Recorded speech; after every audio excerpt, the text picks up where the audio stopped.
I want to give you some background to a worship song that maybe you've heard. The Heart of Worship by Matt Redman. It's been around for a while. I don't remember exactly when that worship song came out, but when I was younger, coming up in church, and even when I was younger, volunteering in youth ministries, it was a popular song. You heard it a lot. But the story behind that song goes that Matt Redman was helping lead worship at a church, and this isn't a story about things not going well at that church. It's quite the opposite. Things were going great. The church was growing. It was thriving. They had a tremendous worship team and worship experience, a worship band. They had high production value to their worship experience, and so things were going well. It wasn't as if it was an unhealthy church, an unhealthy experience. Things were going really well. But be that as it may, Redman and other church leaders, church staff, started to sense that something was amiss, that something wasn't quite right. And over a period of time, they began to realize, they said, that the high production value of their worship experience, though it was good, there wasn't anything bad or wrong with it. But they felt like one of the things that was happening is that their church was beginning to worship their experience rather than the God behind that experience. And so they did something kind of radical. For a period of several weeks, some people say it lasted a few months, what the church did is they did away with the worship band. They did away with the high production value behind their worship experience. And when they came to their worship time, it was just only the congregation and their voices, lifting their voices to the Lord. They weren't saying that, the high production of their worship and the band and the musicians and the singers, they weren't saying that it was bad. But they were saying they wanted to get back to, like the song says, the heart of worship and what it was really all about. And so out of that experience, Matt Redman, he wrote these words to the song Heart of Worship. He said, "When the music fades, all is stripped away, and I simply come." And then later the chorus of the song says, "I'm coming back to the heart of worship, and it's all about you. It's all about you, Jesus. I'm sorry, Lord, for the thing I've made it, when it's all about you. It's all about you, Jesus." And so again, Redman and others at the church weren't saying that the worship band was wrong and the production of it and the growth of their church, those things weren't wrong. They weren't bad. But for themselves and their own experience, they were saying that they wanted to get back to where those things should have been pointing them all along. To the Lord, to Jesus. And that's something like what we see happening in Jacob's life in this passage. Jacob had been experiencing some great things in his life. His family was growing. He had wives. He had children. He was experiencing at least a little bit of the fulfillment of the promises that God had made to him. As the passage goes on, he experiences exceedingly great growth in his wealth. His herds and his flocks are increasing. But that wasn't the main thing that Jacob needed to be focused on. They were gifts God had given him, to be sure. They were good gifts. But it was now time for Jacob to return to the promises that God had made to him. And sometimes in our life today, we can make that same mistake. We can begin to think that God's greatest blessings to us, whether it's blessings of our families or material things even that the Lord blesses us with, we can think of them as ends to themselves. That's the whole point of all of this. Now, they're wonderful gifts, but the greatest gift that God gives us is the gift of Himself through His Son, Jesus. And so we may even allow other people to maybe hinder us or get in the way of our focus, of focusing on God's promise of Himself and and what He's trying to lead us to. But through Christ, we are brought into fellowship with God and made heirs of His eternal kingdom. What a gift. The other gifts that we have in life, they're good. We're not saying they're bad, but they should always lead us back to the giver, the Lord Himself. And so this morning, we want to answer the question, how do we return to God's promises? If for whatever reason we find ourselves in a place in life where, you know what, I've kind of ignored the Lord a little bit. Maybe I've forgotten about where He's trying to lead me in my life. Maybe I've gotten sidetracked. Maybe that was because I was distracted with, the different things I'm pursuing in my life, or maybe I was discouraged by, some other people in my life. How can I get back to God's promises for me? We do that, number one, by trusting God's promises. Trusting God's promises even during the changing times, changing seasons of our life. Trusting God's promises. And so we find Jacob at the beginning of this passage, Genesis 30, 25. Rachel has just given birth to Joseph. And afterwards, Jacob says to Laban, he says, send me on my way so that I can return to my homeland. And so Jacob, he's still living in the land of Haran. He's still part of Laban, his father-in-law's household. He's already worked for Laban some 14 years, a long time. And over the course of this passage, we can kind of guess he'll work another 6 before finally heading back to Canaan. And so for about 20 years, Jacob has lived and worked in this place. And that's important for us to remember, because if we can think back to God's dealings with Jacob, we can remember that as long as Jacob has been in Haran, though he's been there for a very long time, Haran's not the land of promise. Canaan is what God had promised Jacob, but he's not there. Jacob could have thought that, man, so much time has passed, it's been almost 20 years since God made that promise to me, that He is promising me and my descendants the land of Canaan. Jacob may have thought, well, that promise has expired as well. Maybe too much time has gone by for God to give that promise to me. He could have thought that maybe since his circumstances had changed, that maybe the circumstances of the promise had changed as well. When Jacob came to this place, he was a single man, didn't have a family yet. Now he has wives, he has numerous children. Maybe in the back of his mind, Jacob maybe thought, gosh, I've got a lot going on here in Haran. I've got this growing family. I'm tending these herds. Maybe there's just too much of this going on for me to leave all this and go back to Canaan. But Jacob trusted that despite all that change, despite all those reasons that he could have pointed to for reasons to stay put right where he was at, he trusted God's promises for him.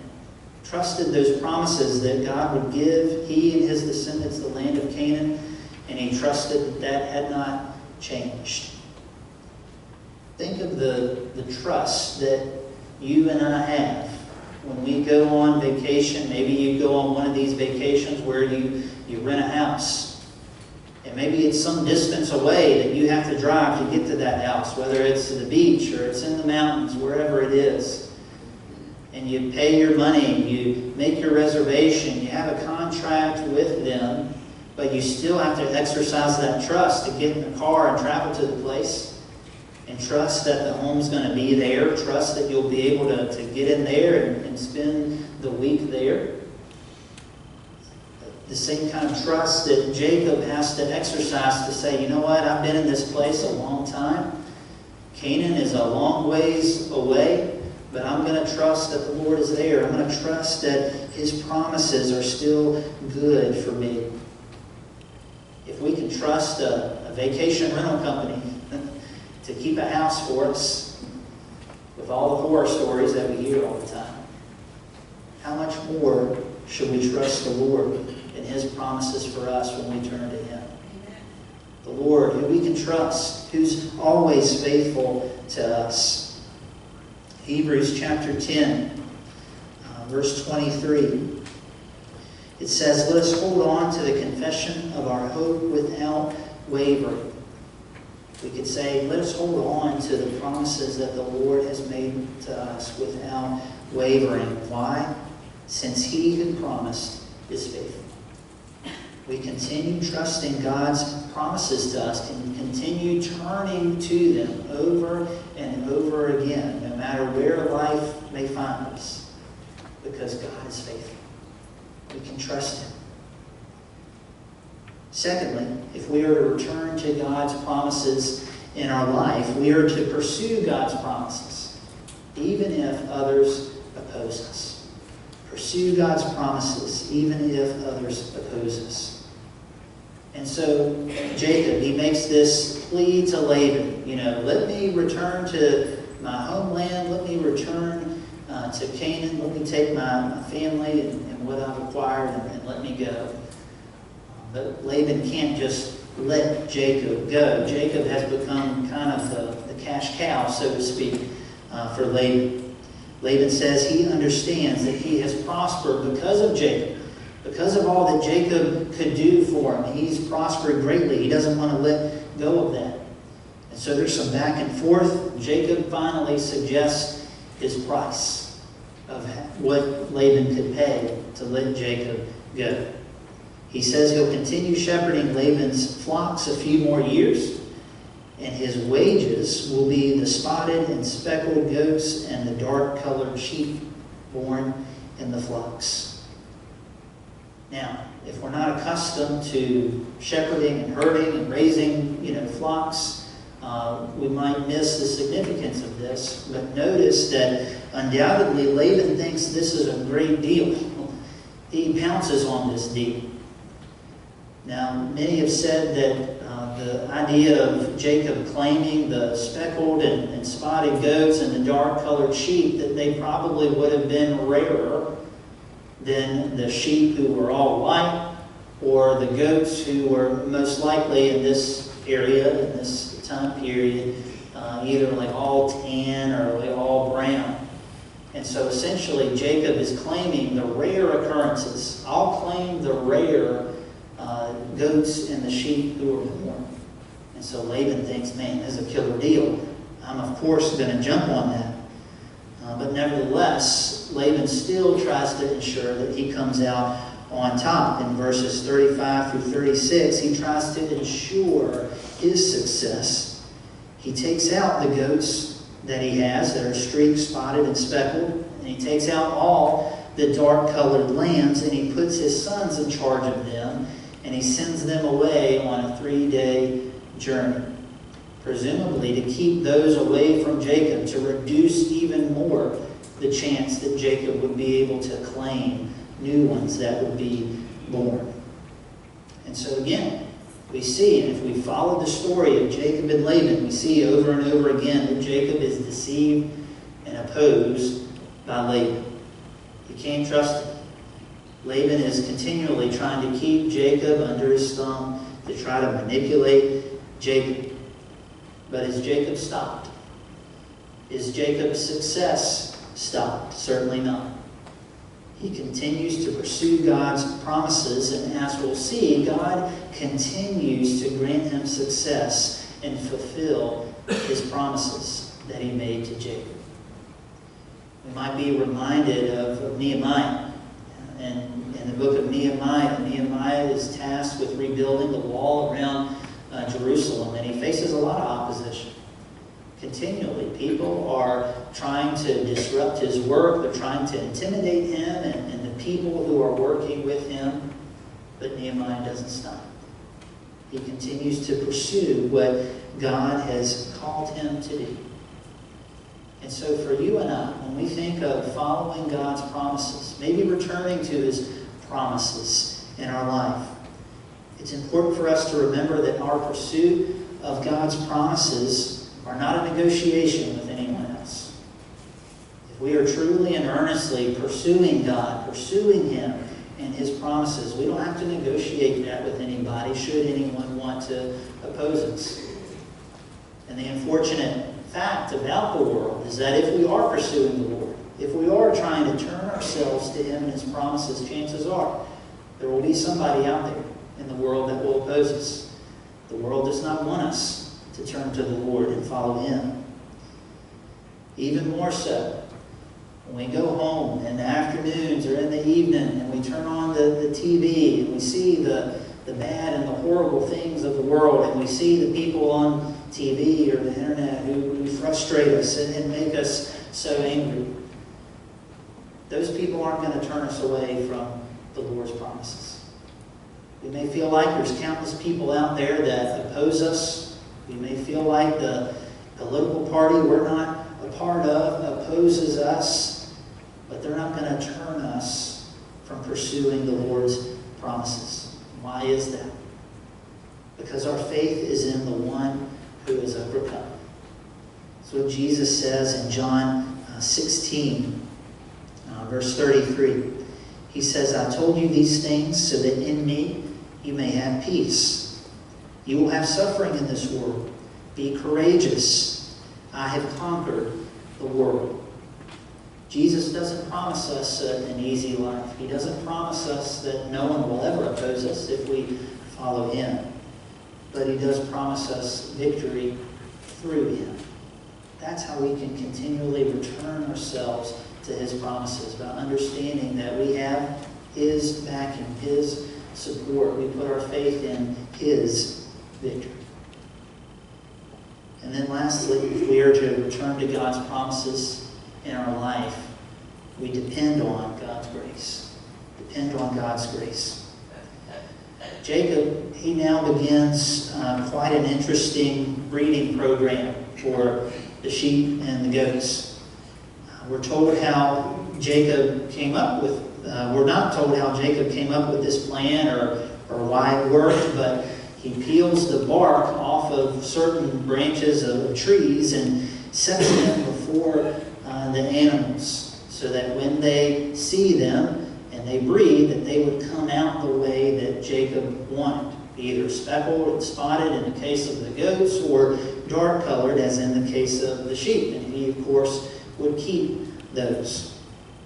I can remember as a child reading this passage and thinking, what on earth is going on here? And in my, child mind, for whatever reason, I thought that Jacob was peeling the bark off of these trees and like attaching them to the sheep and the goats to make them look striped. And that's how he tricked Laban. I was a little slow in the uptake at that time, maybe, but I just had a hard time making sense of that. But Jacob, again, be that as it may, he in this breeding program, he ends up getting what he's after. He gets more of the speckled and spotted animals and the dark-colored sheep. He also further enhances his flocks by isolating the strong from the weak, and that makes sense. Thus, the weak would continually become Laban's. And as a result, at the end of the passage, we read in verse 43, and the man became very rich. He had many flocks, female and male slaves, and camels and donkeys. At first glance, now it may seem like God doesn't have anything to do with this, because Jacob somehow or other has figured out how to peel the bark off of branches and get the flocks and herds that he wanted. It's just Jacob and his magic tree bark getting all these animals. God isn't even mentioned, really. Yes, the passage does describe what Jacob does, but note that it doesn't explicitly say that it was all Jacob's efforts that led to his increase. We're not told explicitly why he prospered. We're just told that he did. For the reason he prospered, we see that actually in the next passage in Genesis 31, verses 9 through 12. Jacob, after realizing that Laban has kind of become sour towards Jacob because he's acquiring all his flocks, he tells his wives, God has taken away your father's herds and given them to me. When the flocks were breeding, I saw in a dream that the streaked, spotted, and speckled males were mating with the females. In that dream, the angel of God said to me, Jacob. And I said, Here I am. And he said, Look up and see. All the males that are mating with the flocks are streaked, spotted, and speckled, for I have seen all that Laban has been doing to you. And so really, it is God's grace that led to Jacob's increase. We're told about these, herding practices that Jacob did, but it is really God's grace behind what Jacob was able to achieve. Although Laban sought to defeat Jacob with deceit, victory for Jacob came through God's grace. And isn't that the story of the cross itself? The greatest display of apparent defeat becoming God's greatest victory. What looked like defeat with Jesus going to the cross, with Jesus suffering so much abuse at the hands of the Romans and the Jews, actually turned out to be victory for us, all because of God's grace. Not through human power, not through human wisdom, but through grace. Jacob was not a self-made man. He was a grace-made man. He was prosperous because of the Lord. None of us, not me, not you, not any of us, are self-made Christians. We are grace-made Christians. Jesus says in John 15, verse 5, he says, I am the vine, you are the branches. You can do nothing apart from me. You and I will continually see ourselves turning to God's promises and returning to His promises the more we rely on God's grace. It's not by our own effort, it's not by our own strength or willpower or our own plans or designs. It is all by God's grace. Each of us may go through a period of time when we feel like God's promises are far from us. Maybe it's because we were distracted. Maybe it's because we feel like, we've gotten older and our family dynamic has changed, our health has changed, our life has changed. Or we've removed ourselves from God's promises for one reason or another. Maybe we feel like other people, other things have gotten in the way. But there is always the opportunity to return. No matter how much time has passed, no matter who or what we think is in our way, God's grace is available. Jacob had accumulated wives, and children, and servants, and flocks, wealth beyond measure for his day and time. None of those things were wrong. Jacob hadn't done anything wrong. But there came a moment when he realized it's time to go home. It's time to return to what God has promised me. God's promise was bigger than Haran, where he was living at the time. God's covenant was bigger than his possessions. God's presence was better than all those gifts and blessings he had received. Each of us as Christians eventually faces a similar question. What have I settled for in my life? Have I become content with God's gifts while neglecting his presence, neglecting the promises that he has made for me? Have I become comfortable in Haran when God is calling me to Canaan? Returning to God's promises, it's not primarily about a place, but it's about returning to the God who made those promises to us. Let's pray.